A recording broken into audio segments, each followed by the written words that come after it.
भगवान का शरीर एक आवश्यक विषय वाणिपीडिया से भगवान अपने पिछले सभी स्वरूपों और लुप्त होने के प्रति सचेत है, लेकिन एक सामान्य जीव जैसे ही दूसरा शरीर प्राप्त करता है, वह अपने पिछले शरीर के बारे में सब कुछ भूल जाता है। वह सभी जीवों का भगवान है क्योंकि वह इस पृथ्वी पर रहते हुए अद्भुत और अलौकिक गतिविधियां करता है। इसलिए भगवान हमेशा एक ही परम सत्य है और उनके स्वरूप और स्वयं के बीच या उनकी गुणवत्ता और शरीर के बीच कोई भेदभाव नहीं है। श्रील प्रभुपाद की पुस्तकें, व्याख्यान, वार्तालाप और पत्र इस आवश्यक विषय की व्यापक प्रस्तुति प्रदान करते हैं, जैसा कि Vani quotes body of the lord श्रेणी में देखा गया है। उनकी पुस्तकों का एक परिचय निम्नलिखित 11 उद्धरणों में दिया गया है। श्रील प्रभुपाद की पुस्तकों से उद्धरण कृष्ण का एक शुद्ध भक्त जो उनसे विशेष रूप से प्रेम करता है, वह किसी भी प्रकार की मुक्ति को स्वीकार करने से साफ इनकार कर देगा, जो कि भगवान के शरीर के साथ विलय से लेकर अन्य प्रकार की मुक्ति तक फैली हुई है, जैसे रूप, ऐश्वर्य या निवास की समानता और भगवान की समृद्धि तक। प्रभु के निकट रहना। चैतन्य चरितामृत आदि लीला 4.204। उनकी छाती पर एक सुनहरी रेखा अंकित थी और उनकी छाती पर निपल्स कमल के फूलों की तरह दिखाई दे रहे थे।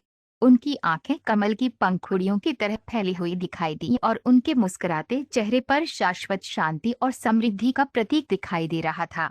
उन्होंने शांख के आकार की चमचमाती बालियां पहनी थीं और उनका हेलमेट बहुमूल्य रत्नों से सुसज्जित था।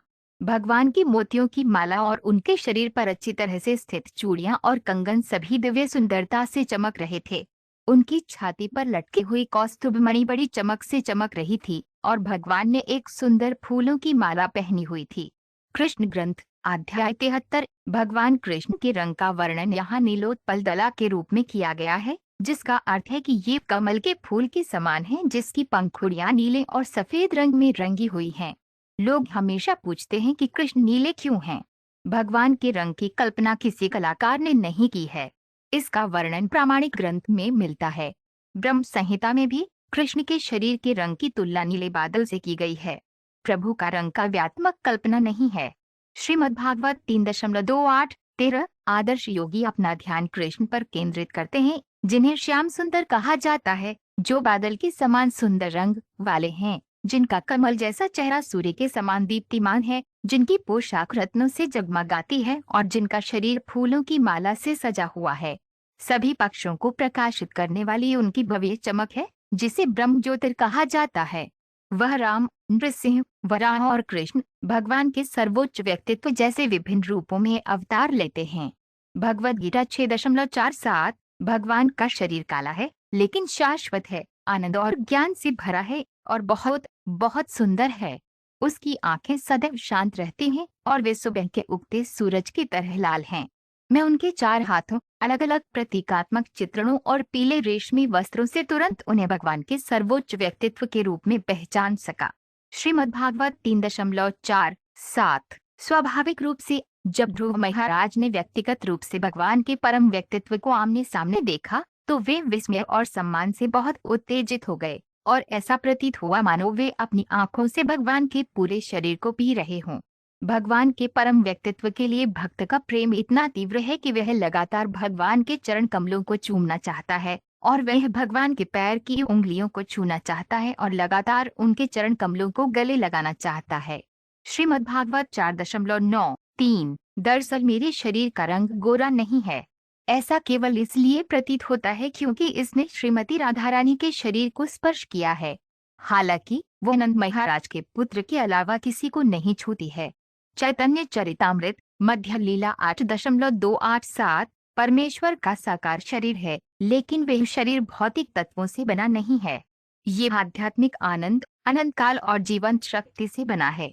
भगवान की परम व्यक्तित्व की अकल्पनीय ऊर्जा से भगवान अपने मूल आध्यात्मिक शरीर में हमारे सामने प्रकट हो सकते हैं, लेकिन क्योंकि हमें आध्यात्मिक शरीर का कोई अनुभव नहीं है, हम कभी कभी भ्रमित हो जाते हैं और भगवान के रूप को भौतिक रूप में देखते हैं। श्रीमद्भागवत 5.5-19। भगवान को आगे श्रीवत्स चिन्ह या भाग्य के देवी के बैठने के स्थान के रूप में वर्णित किया गया है और उनका शारीरिक रंग गहरा नीला है। भगवान एक व्यक्ति हैं, वह फूलों की माला पहनते हैं और वह 4 हाथों से अनंत रूप से प्रकट होते हैं, जिनमें निचले बाएं हाथ से शुरू होकर शंख, चक्र, गदा और कमल का फूल होता है। श्रीमद्भागवत 4.8 47। जब कोई भगवान के शरीर और आत्मा के बीच अंतर करता है तो वह तुरंत अपराधी बन जाता है, क्योंकि भौतिक जगत में जीव सामान्यतः भौतिक शरीरों से ढके होते हैं। एक सामान्य मनुष्य का शरीर और आत्मा एक समान नहीं हो सकते। परमेश्वर व्यक्ति के कर्मों का फल प्रदान करते हैं, क्योंकि वे सकाम कर्मों के परिणामों के स्वामी हैं। वह सभी कारणों का कारण भी है और वह भौतिक ऊर्जा का स्वामी है। चैतन्य चरितामृत अंत्यलीला 5.121। भगवान वासुदेव का पूरा शरीर सुशोभित है। वह बहुमूल्य रत्न जड़ित हेलमेट, हार और कंगन पहनते हैं। उनकी गर्दन कौस्तुभ मणि से सुशोभित है और उन्होंने पीले रेशमी वस्त्र पहने हैं। श्रीमद्भागवत 4.8 48।